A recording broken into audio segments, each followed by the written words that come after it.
Welcome to another episode of Excuse Me, Doctor. Thank you for joining me, my Be Health Empowered family. My name is Dr. Melissa Clarke. Of course, call me Dr. Mel. I am really happy to be back here with you this week and every week because we do what we do here at Excuse Me, Doctor, which is bring you the information that you need to make wise health decisions, not just for yourself, but also for your family and for your community. And of course, we're streaming on YouTube. We're on Facebook. If you're new to the audience or if you haven't done it yet, please hit that subscribe button on YouTube and hit that like button on Facebook. Really appreciate you for that. And like I said, we are here to make sure that you have the information you need. So that might mean that you have some questions. So we want to make sure that you put those questions in the chat because we do it on a first come, first type basis. So please go ahead and join the conversation. Put your comments in, put your questions in. We want to hear from you. And, as always, I can't do this without my fabulous co-producer, co-host, Mr. Wayne Bruce, who is Howdy. Hey, I bringing gotta us get the this word on straight. the It look street. like I'm in a tight box. Look like I gained about 800 pounds of the tight box. What is going on with this picture? There we go. There we Yes, go. that looks so Dr. much Mel. I feel that better way. now, Dr. Mel.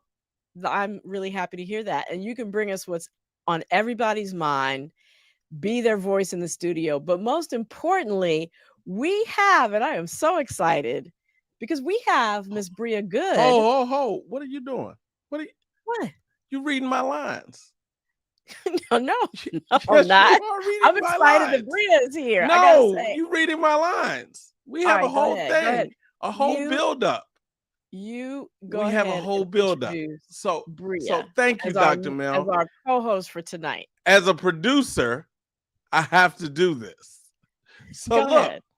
so everybody knows we started out as singular with Dr. Mel when we first started the show. And I was behind an iPad. Can you believe that? I was Wow. behind an iPad. That An hey. iPad.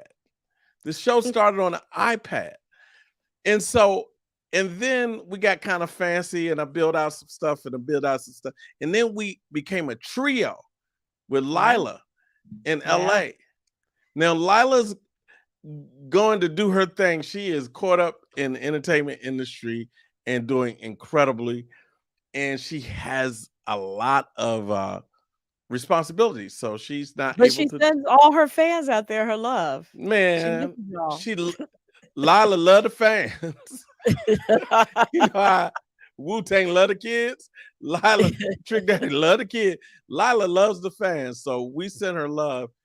But we're starting something new. And we're going to have guest host on. Yes. It's incredible. We start tonight. We start tonight. We start tonight with an incredible person, just an incredible human being first. And her name is Bria Good.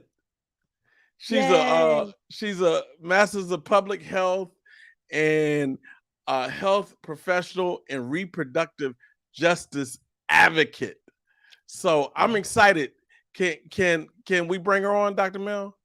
Please do. And she's also a doula and a childbirth educator. So She's so she, much. I want she's everybody to doing it meet her. all. All right, here we go. There she is. I guess Hailing host. from the Hold on, I ATL. gotta unmute her because there we That would go. help. You want me to be a co-host? I can't be muted as a co-host. You cannot be muted as a guest host. You cannot. Oh man. Thank you so much for inviting me on this show. I am super excited to be here, and y'all's enthusiasm got me pumped for the show. So I'm ready for today's topics today. Fantastic. So And everybody this send one. Bria some love in the comments. She's excited about being here. Tell us a little bit about what you do, Bria. Yeah, so full-time, I'm a research manager at a nonprofit based in California. It's called IBIS Reproductive Health. I do a lot of research on reproductive access across the nation in different countries around the world. And as Dr. Mel also mentioned, I also am a doula and childbirth educator. I'm just trying to get my full hands in the full reproductive spectrum. So very, very excited to be doing the work that I am right now. It's a little hectic, as everyone knows, but it's We great. know what's going on in the world of reproductive health in these United States. So we are glad that you have taken time away from that to be our co-host tonight. So all right. welcome. So we just got to go into it. We got to kick it off because this show. I mean, you came in at the right time, Bria. It's an incredible show for tonight, Dr. Mel. We are going to be talking about, is race real? Is the concept of race, quote unquote, biologically real? Are there, quote unquote, racial differences in health that are a result of genes, racial genes, right? So we're going to be unpacking race here tonight.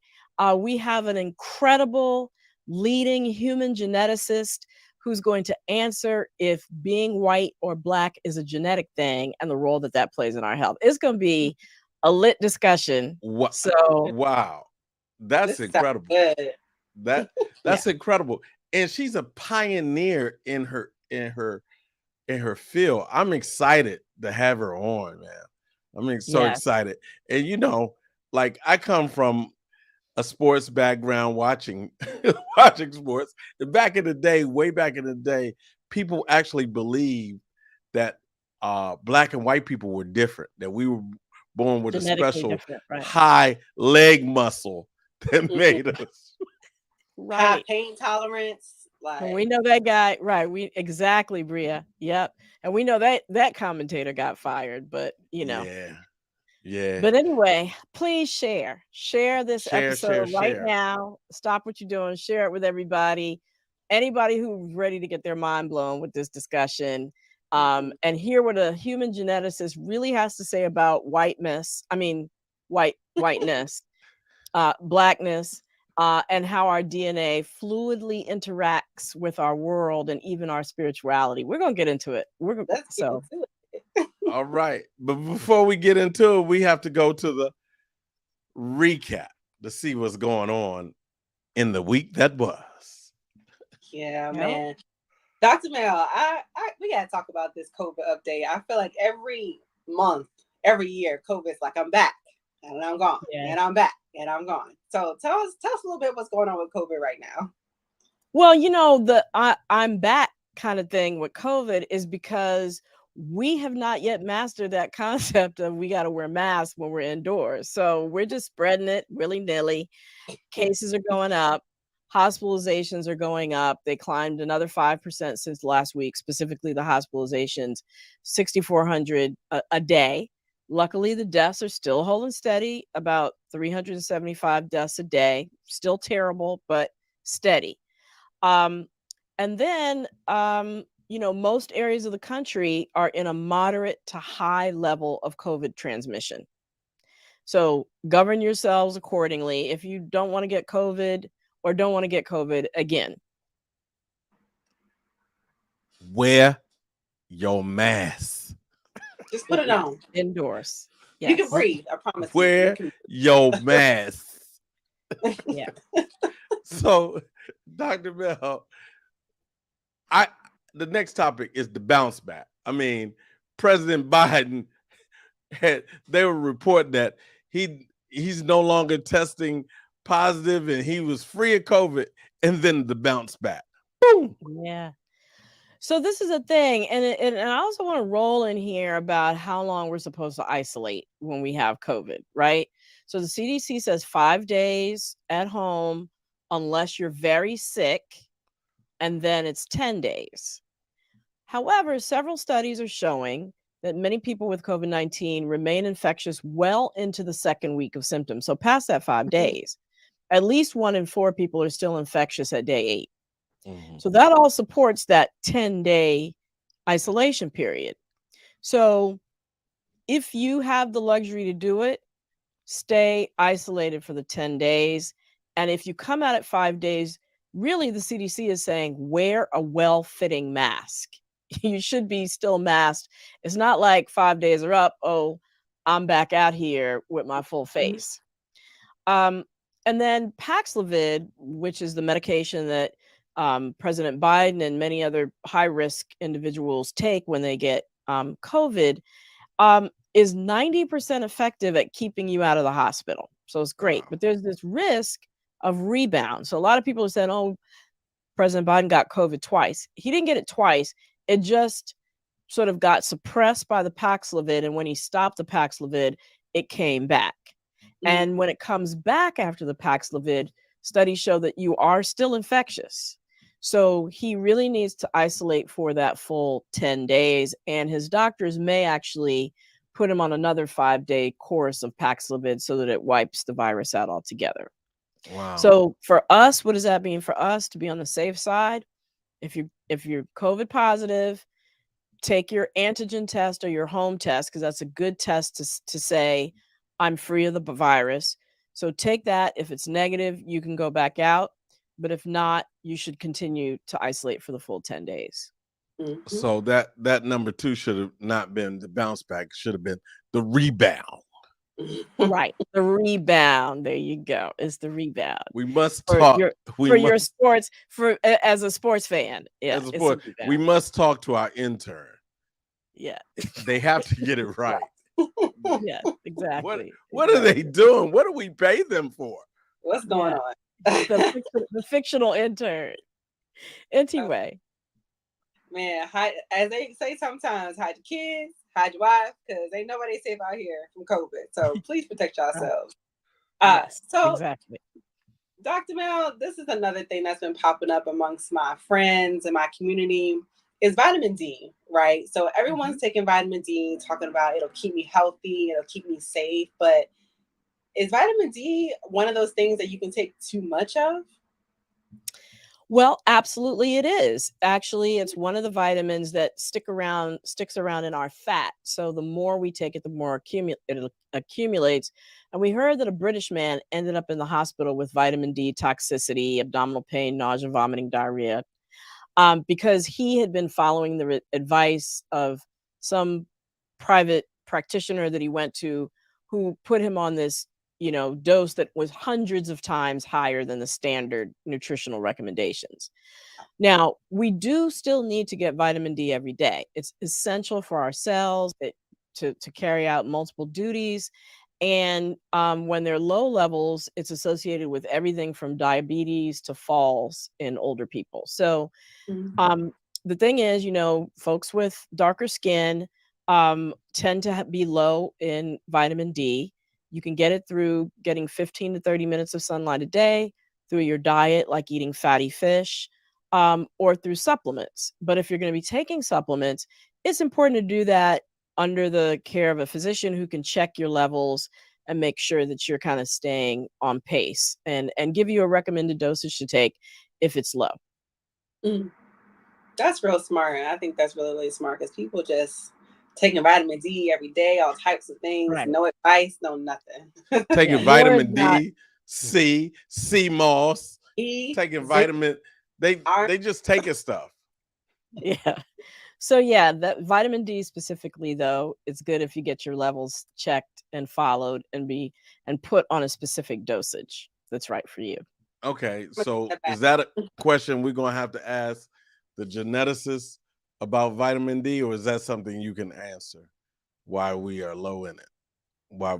Oh yeah, it's because we who have darker skin, who are from the equator where the sun shines more year round, we evolved so that we would get vitamin D based upon the fact that there was lots of sunlight. But as populations migrated to the north, where there's less light, lighter skin became an adaptation so that they could continue to absorb the amount of light that's needed, because melanin blocks sunlight absorption.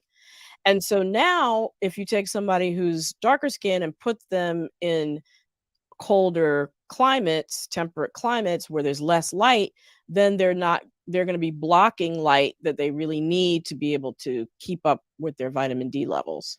So that's essentially that's the deal. See, we get it all here, Dr. Mel. So look, we had our show on diabetes, and it was Yeah. really popular, It was really great. popular show.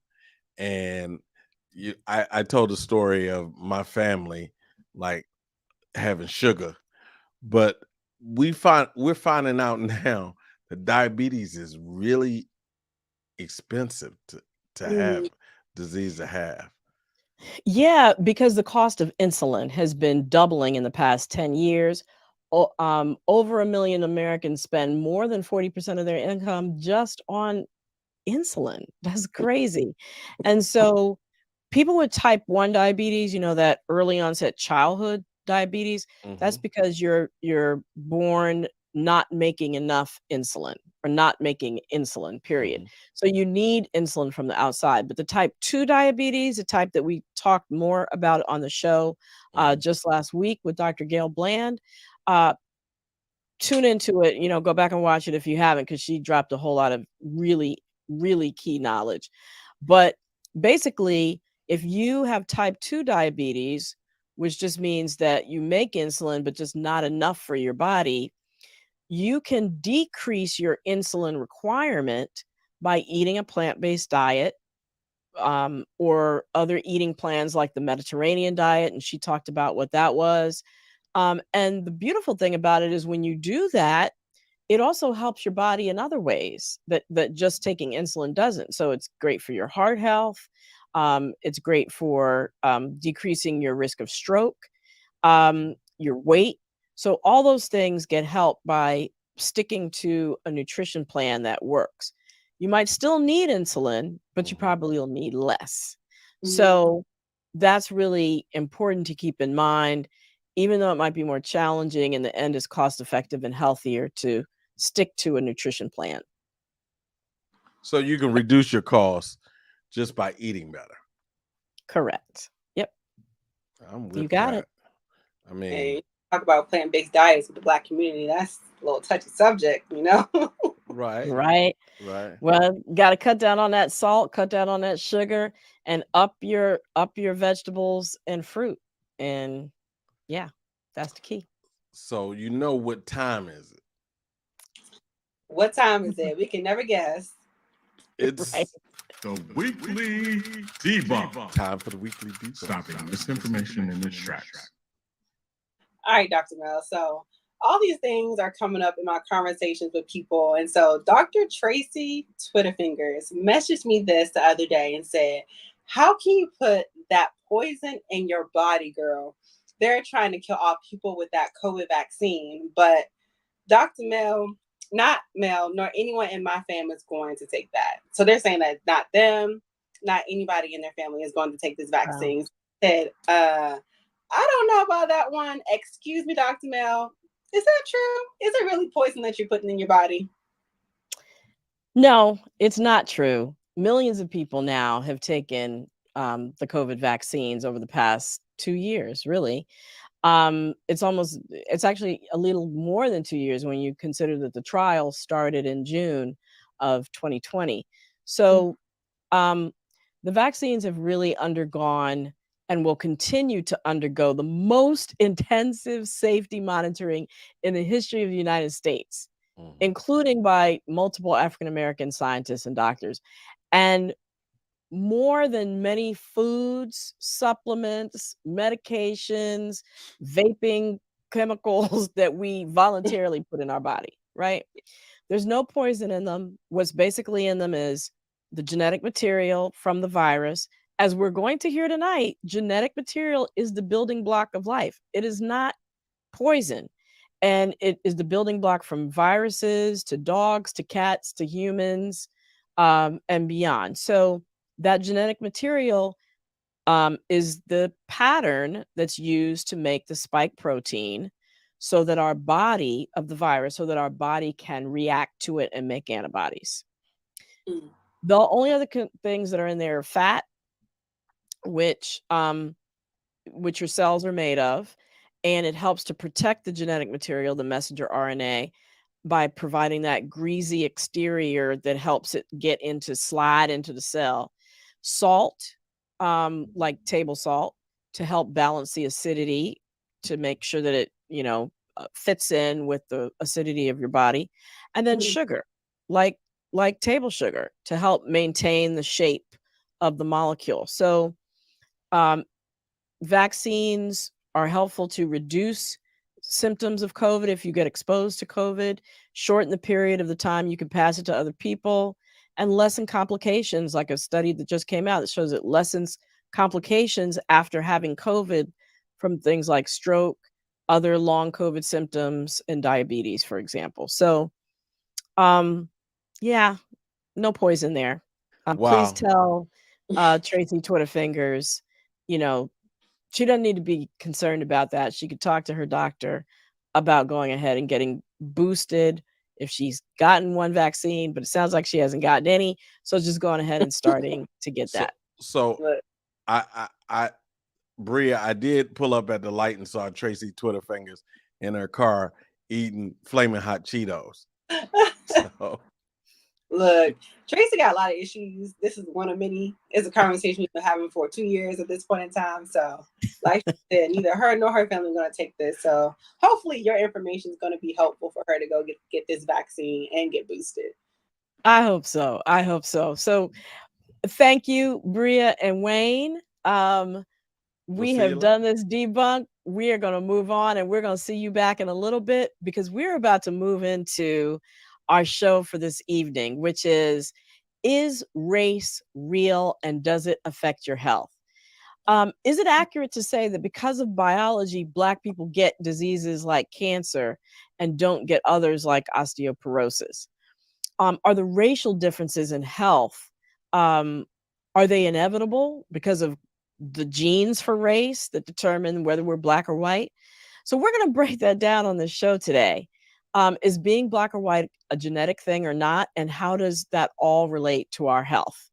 So to join us, I am just so excited because Dr. Georgia Dunston, who's joining us, is one of my mentors.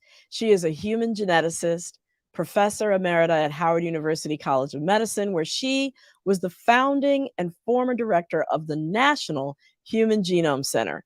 Her work in genetic variation in people of African descent has earned her multiple awards. And now she's the founder, president, and CEO of the Whole Genome Science Foundation, which is a 501c3 organization that was founded to advance human genome research education. Welcome, Dr. Dunston. Thanks so much for joining us on Excuse Me, Doctor. Welcome. Thank you so much. I'm delighted to be with you this evening on this program. Wonderful. So, look, we have to frame this discussion by first starting off at the basics. What is DNA and what is the human genome? Can you explain that to us? Well, first of all, DNA stands for the name of a chemical, and that chemical is deoxyribonucleic acid. And that has been abbreviated for the acronym DNA. It is a chemical that is found in all cells of our body. It's what we call an information molecule. It's a chemical molecule that contains information. And the information that it contains is information about our inheritance. It is our genetic information. DNA contains information that's in the cells of our body.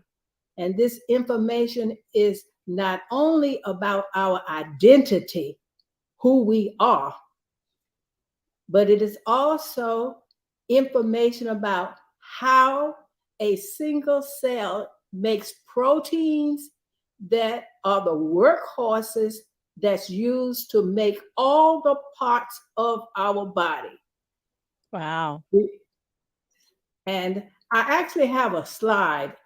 If our producer can bring up that slide, it's often said that a picture is worth 1,000 words. And anybody who knows There we me, go.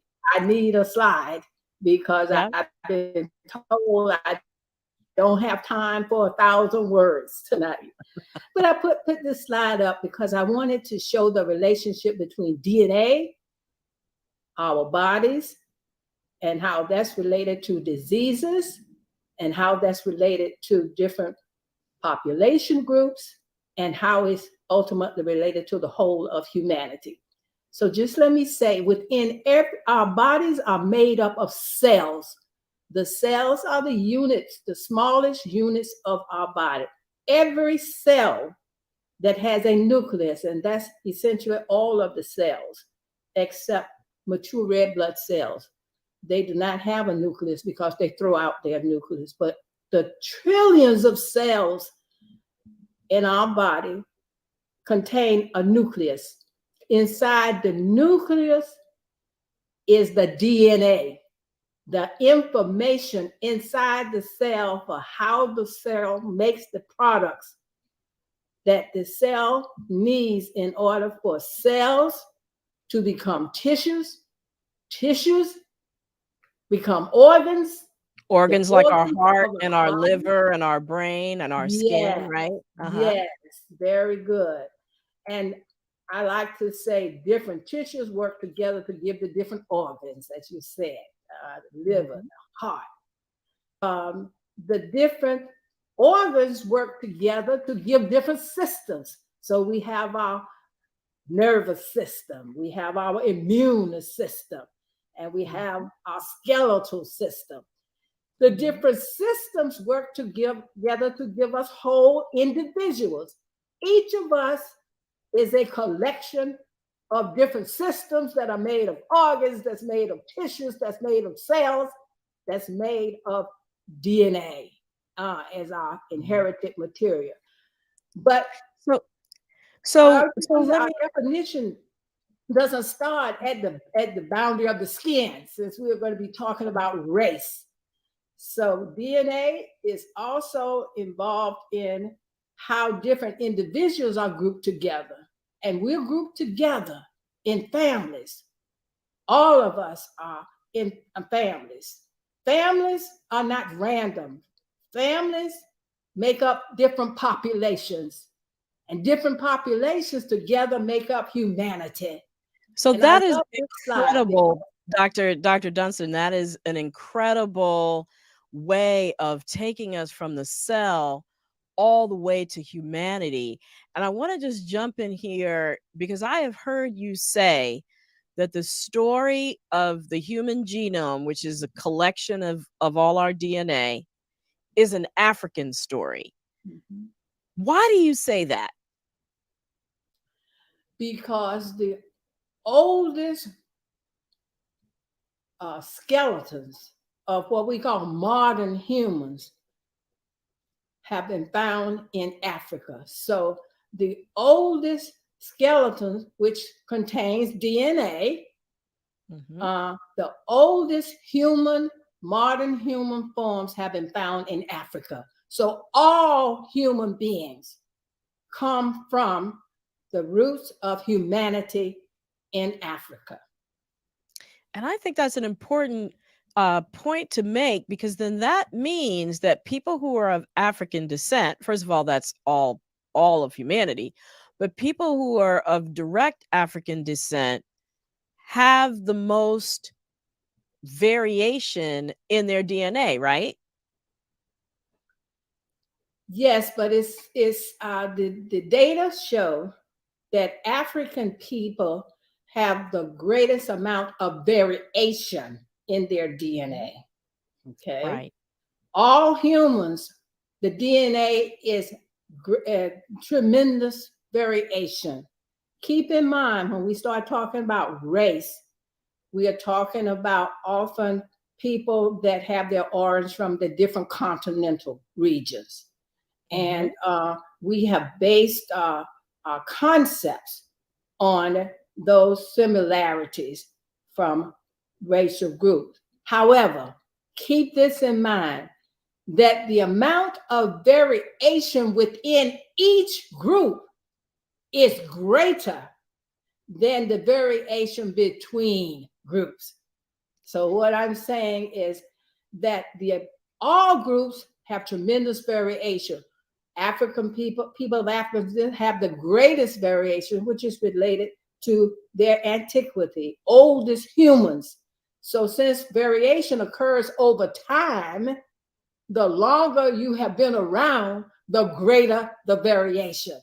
So since humanity has its roots in Africa, the genome or the DNA patterns that we see in people of African descent are greatest variation, which is a reflection of African people have been on Earth the longest time. Which I want to put a pin in both of those things. First of all, the fact that people from Africa have the greatest amount of variation. Hearing you? Oh, can you hear me now? No, it's not. Okay. It's muted. Can you give me a little more volume? Yeah, can you hear me? Can you speak up? Okay, yes. Can you hear me now? Because I'm speaking now. I'm not sure why you can't hear me. We might need our producer to fix this because I'm speaking and then my mic is on.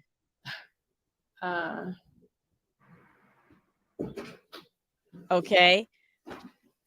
I can't hear her. So while we're getting that straight, I will. Okay, you can hear me now? Yes. Okay, yes. Great. Well, I was just going to make this point, which is that because African people have the most amount of genetic diversity, when we get left out of research studies about, DNA, they're leaving out a tremendous resource because people from Africa have the most amount of genetic variation. And then there was another thing that you said, which I don't know if everybody caught it, so we need to go back to that, which is the amount of variation within what we call racial groups. So Africans, Asians, Europeans is less than the amount of variation between groups. Is that or sorry, is more than the amount of variation between groups. So somebody from West Africa and somebody from East Africa, even though they're both quote unquote Black, may have more differences in their DNA than somebody from East Africa who's quote unquote Black and somebody who's from China who's quote unquote Asian, or somebody who is from France who's quote unquote European. Is that what you're saying? Yes, but there's an important point to add. Make sure we add to that. You're correct. The amount of variation between Africans from different parts of Africa is tremendously great. But the key point I was trying to make is when we start relating race to racial groups and relating that to biology, the amount of variation within every group, the amount of variation in Caucasians, for example, is greater than the amount of variation between Blacks and Caucasian.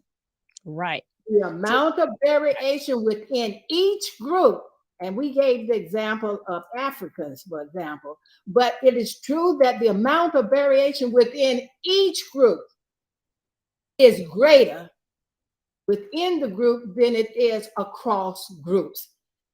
So we are more alike than we are different from the DNA perspective. Does that make sense? Yes. So for example, Nelson Mandela and President Biden might have more DNA similarly between them than President Biden and George Bush. Because they're two Europeans, quote unquote Europeans, or white people, right? Yes. They actually may be more genetically different than President Biden is to an African person like Nelson Mandela? Yes. Yes, the difference within the group is greater than differences across racial groups. Indeed. Right. But oftentimes that point is missed when you come within any racial group. And that's why I said the racial group: Caucasian, American Indians, Black folk, any what we call racial group, the amount of variation within the group is much greater than the amount of variation across groups. Then, just like you said again, 2 Black people in America, 2 African Americans can be more different, although they are both in the racial group Black America, then each of them may be to a Caucasian. Right. So they may be 2 Blacks can be more different than that Black is to a Caucasian. That's right. I mean. And that's because DNA does so much more than just determine whether our hair is straight or curly, or whether our skin, how much melanin we have in our skin. That's just the tip of the iceberg, right? In terms of what DNA actually codes for, the information that you said that's in it, right? What are some of the other things that DNA does where there's all this variation involved? That is a great question, and for the audience to recognize that what this Human Genome Project showed us is that the amount of DNA that we contain, and let me say these molecules, more than 3 billion of the building blocks of DNA in our total inherited information. When we sequenced the genome, one of the first startling numbers, data that came up was that the amount of our DNA that's needed to make all the proteins that are responsible for differences we see in racial groups, surface differences, skin color, anatomical features, hair color, eye color, all of the information for any difference that we have between groups that we see on the surface is less than 1/10 of 1% of our total genetic information. That's less crazy. than 1/10 of 1% of our total genetic information can account for all of the differences that we see, especially on the surface that we use to group ourselves into racial groups. If you consider all of the information that's needed to make all of the parts inside the body, the heart, all the organs, the tissues we're talking about, that's less than 2% of our total inheritance. That brings up the fact that most of our DNA contains information about that we are still determining what that information is about. After all, everything we make, every part of the body we make has to be controlled. And there's a lot of information in our DNA that is used for controlling what we make, or what we call regulatory DNA. My point is the information, the DNA that's used to make everything that we use to categorize ourselves in racial groups is less than 1/10 of 1% of all that information. So how does, we've heard a lot, it's kind of in the popular science that, when we are exposed to a trauma, and then we give birth to a child, there are changes that can happen in our DNA that then get passed on to that child. Can you just tell us a little bit of how does our DNA get changed by trauma, and how does that get passed on? That's an excellent question too, because it's very important that we recognize that our environment plays a big role, not only in what our DNA molecules look like or their sequence. A DNA molecule is a sequence of the building blocks. And my point is that environment plays a role in how that information in DNA is turned on, turned off, and that influences all the systems of the body. So all of the systems can be influenced by the environment. So you talk about trauma and microaggression, especially as we try to understand what's the biology behind the experience, for example, that we as a people have had from years of slavery, which can surely be looked at in terms of trauma. And so there's a big interest in how much of that experience is reflected in the DNA that is associated with diseases that we see in African Americans, for example. So this big area we call epigenetics, and changes that can occur in DNA that gets passed on from one generation to the next, or certainly from one cell to another. So there are a few diseases like sickle cell or cystic fibrosis, where there's one gene that has a variation that's found more in people of African descent or people of European descent, for example.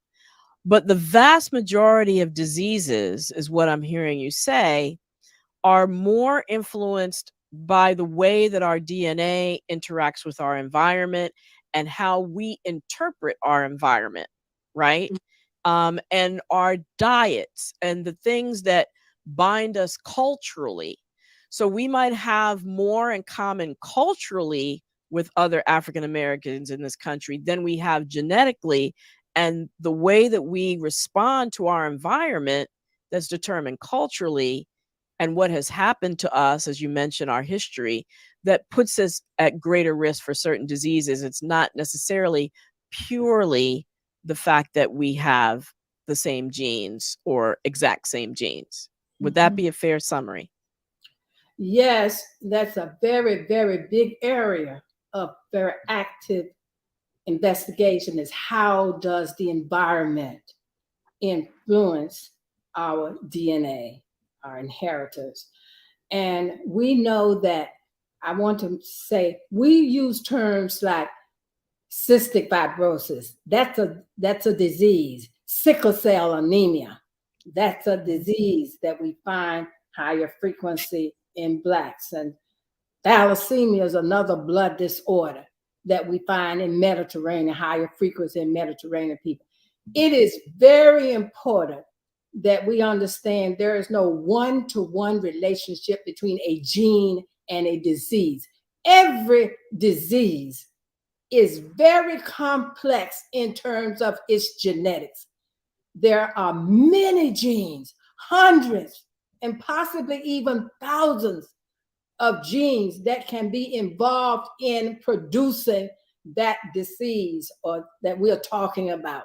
You talk about, so keep in mind, there's no one-to-one. So it's not a gene for cystic fibrosis. There's no gene for breast cancer. There's no gene for hypertension. Although when it's reported, and maybe the public, when they talk, we found the gene for hypertension. Right. But what you found is a gene that plays a part in the expression of that complex disease.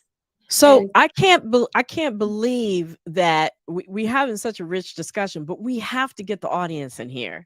So I got to bring back Wayne and Bria because they're going to be bringing in those audience comments, those audience questions. I can't believe that there's Wow. nothing going on in chat. So The chat is going crazy right now. Chat is crazy. Chat is crazy. all right, I'm what do we have? Dr. Dunston. It's so much incredible knowledge. Thank you so much. We're Thank learning you. so much. Bria. Well, let's kick it off with the first question. First question today comes from Maria Sendos, and this was sent a little bit earlier, so they were on it quick. The question is, how do we account for such high European percentages in most African Americans when it comes to health and well-being in conjunction with race? And how does this affect us, essentially, especially since phenotype may not necessarily coincide with genotype? okay, Long- please, can you repeat? How do we account for, what was that question, the beginning of it? Yeah. How do we- How do we account for such high European percentages in most African Americans? Yeah, let's answer that first. Yes, well, all we have to do is look at what we call the population history of African Americans. If we're talking specific about African Americans, the genome of Africa on average has about 25% European genes. By European genes, we mean genes that, and keep in mind, a gene refers to a DNA sequence, okay? A DNA sequence. And genes differ based on the order of the building blocks in that sequence. Mhm. So when we say 25% European genes, it's not like there is a one-to-one relationship between the gene and European. Keep that in mind, first of all. So the point I'm trying to make is the population history of African Americans, our tremendous admixture with Europeans that's tied to the history of African Americans in America. We know the social history there of the mixing of the interaction of the slave holders with the slaves, and so there's entry of European genetics into the African gene pool. We also have a mixture with American Indians. Many Blacks will know, they know from their history, we got some Indian in our American Indian Right. in our family.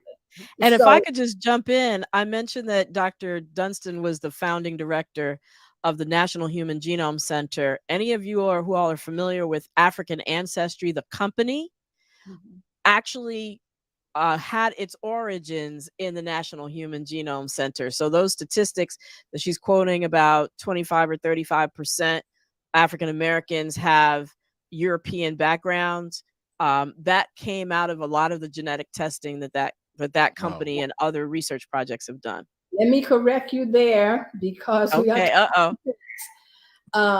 the African ancestry genetic testing, ancestry testing became very big with the Genome Project, but that particular testing was not done in the National Human Genome Center, but Right. our molecular geneticist in the Genome Center, Dr. Rick Kittles, Right. actually formed this company, AfricanAncestry.com, in Yes. which, because his research involved genetic tests in different African groups. And so his research allowed him to be able to set that up as an independent business. So I just want to make sure Right. that. But it grew out of the National Human Genome Center work that he started there. Well, not his company. Not his Yeah, company. I understand. Yeah, the However, work. genetic variation in Africa, that was the business of the Genome Right. Center. Exactly. So you are correct there. So The Genome Center came in to bring Africans into the mainstream of human genome work. And which is really, yes, actually, really important. Yes. America Project was the first national project on the genome, with the Genome Project, between Africa and America. And yes, the investigator who was head of epidemiology, Dr. Charles Rotimi, was very instrumental in bringing African people into this study because he had research collaboration. So thank you. The National Human Genome Center, yes. I want to make sure that we get in some more questions though, but Right. thank you for that. So we have another question. This question, it follows that line, comes from Valerie Spalding Parker. She says, how accurate is ancestor DNA and other similar tests? Ancestry DNA, I think she was. Accurate in, I'm not quite sure how much. I think what she's saying is, when you get the test result and it says that, your mother's mother's mother's mother, came from the Balanta tribe. Yes. Or another company might tell you you're 50% Yoruba and 20% Awe, and so how accurate is that information they give you? And that's a very good question. And you have to be very careful. Keep in mind that the accuracy of your information is only as good as your database for how you're determining what the ancestry is. The more accurate DNA from diverse, say, African people, the greater your chance of being able to relate an individual to a given African. Keep in mind, in all of this ancestry testing, it's based on an individual's DNA. The question is, how similar is your DNA when you compare the sequence of a set of genes? And it's not the whole genome that's being compared, but it's a set of genes that we look at. And the question is, how similar are your genes to DNA across the world or wherever your DNA resource? If you got a lot of DNA from different parts of Africa, your chances of being able to relate your test DNA to a place in Africa is going to be greater if you have more resource material from Africa. When ancestry testing came out, most of the resource material that the ancestry people had came from their research and was heavy with European samples and very few African samples. Right. So the accuracy of you, if you will, of any unknown or test DNA was going to be limited to how great your resource for the world's DNA, because all you're doing is matching. You're asking the question in ancestry testing, where in the world is their DNA that's most similar to yours? Right. So we may have to go into the first to do that. Yeah. So I'm sorry to we need to move on because we may have to go to the lightning round. Bria, we're in the lightning round. What you got? Let's go. So you talked a little bit about how we are more similar to other races than we think we are. So this comes from Bonita McNeil. And so they ask, so in terms of organ donor matches, who is a better match? That's again, this is so good. I know.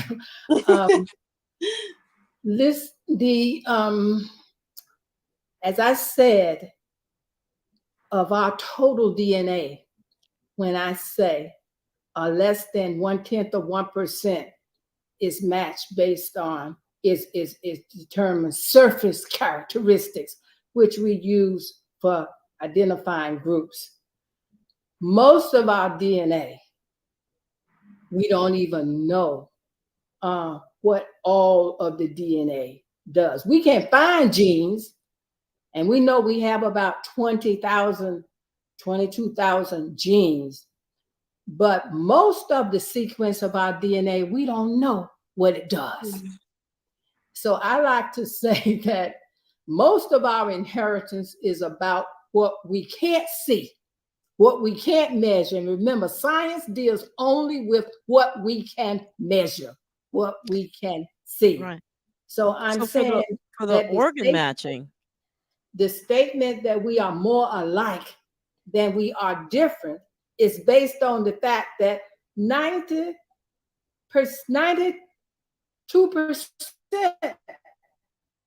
of the DNA from any two people anywhere in the world is the same.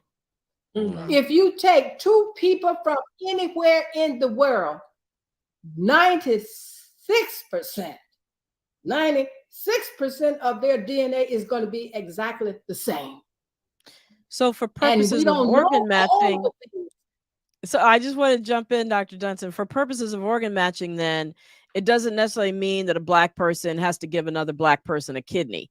A Black person, African American, could get a kidney from any racial group. Is that correct? The fact is, but keep in mind that our DNA similarities, the sequences are more, the likelihood of you having a particular gene sequence is greater with your ethnic group, your racial group, if you will. In other words, there are certain genes that are involved in whether an organ will match or not. Okay. I studied this set of genes. We call them our tissue antigen genes. Okay. So when we want to match a donor and a recipient for an organ, we look at what's the DNA sequence in the donor and what's the DNA sequence of the recipient.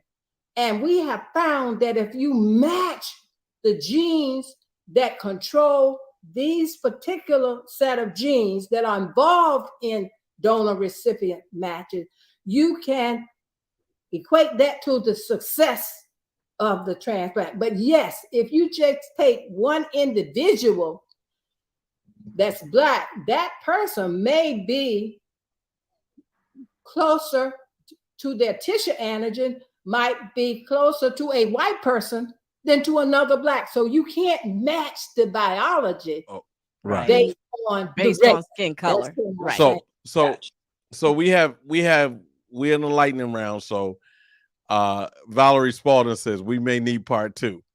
I think we might need part 2. Yeah. I had a follow-up question, and maybe we can answer that in the chat later, and comes from Marie Claire Brown. But I want to get to this one question because it's a great question. Max Gregory Anderson says, what does it mean, dominant and recessive genes? Since we're going along, Gene. That's good. Yes.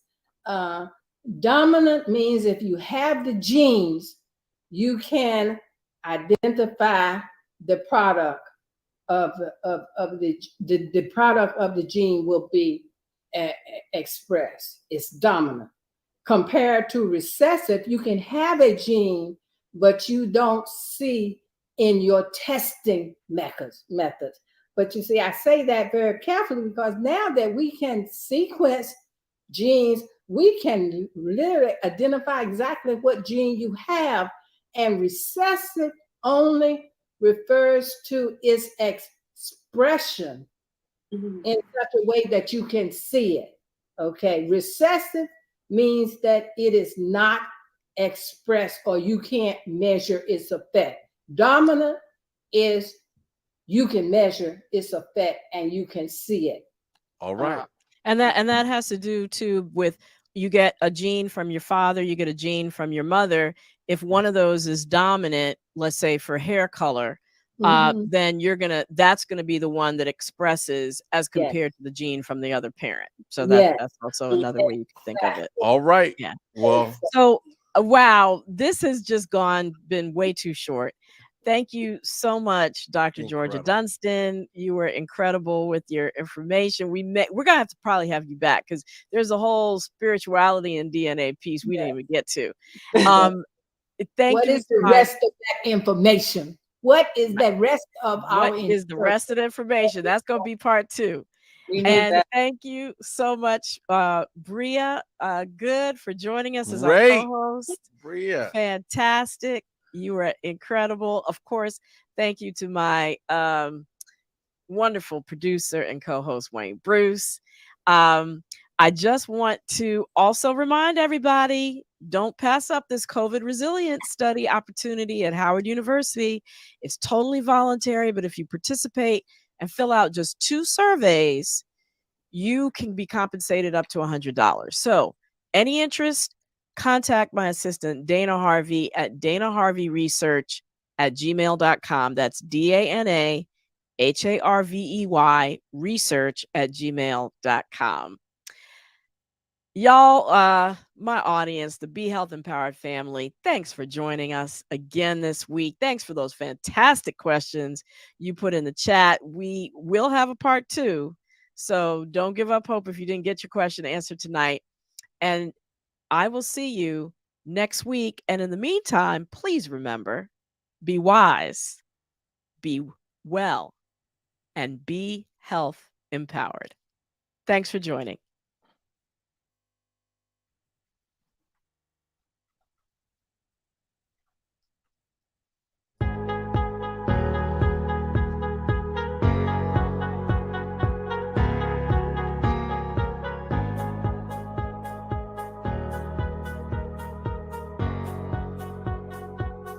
So I guess I should thank the Robinsons. They invited me. They still don't know. I hooked up with Dave 3 days ago. He'll start coughing tomorrow. And I bet in 10 days he'll be on a ventilator. Now his wife, she's not vaccinated because she thinks it'll prevent her from being pregnant. But what they don't know is that I can decrease sperm count. Sorry, Dave.